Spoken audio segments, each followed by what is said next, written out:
Ben dipped his hand into the invisible fluorescent liquid and drew a smiley face on the desktop. When he shone an ultraviolet light on it, the smiley face instantly became clearly visible. After confirming everything was in order, he immediately dipped a silver coin into the fluorescent liquid, let it dry, then packed it up and sent it anonymously to the museum curator.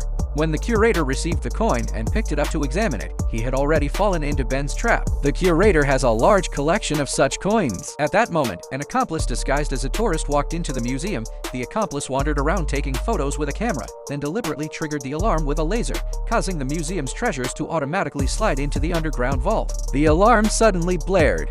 The curator hurried toward the vault and entered the password at the door, unaware that fluorescent powder had been sprinkled on the keypad, exposing the password completely. While the curator was inside, the accomplice took the opportunity to sneak into the server room and replace the surveillance footage. Meanwhile, Ben entered the restroom and quickly changed his clothes. Later, Ben blended into the museum's evening party and handed the curator a glass of wine. Once the curator took a sip, Ben smoothly took the glass back and went straight to the restroom, successfully extracting fingerprints from the glass. He used these fingerprints to open the vault door and also sent the information about the letters on the fluorescent keypad to his accomplice. The accomplice entered the letters into the computer and quickly cracked the vault's password. Shortly afterward, Ben opened the vault door, walked straight to the safe, lifted the white cloth covering it, stuffed the $5 million treasure into a bag, and left the museum as if nothing had happened. What he didn't know was that the curator was silently watching everything. After Ben left the museum, he met up with Riley. But just then, the curator caught up and asked suspiciously what Ben was holding in his hand. Ben was at a loss for words to explain.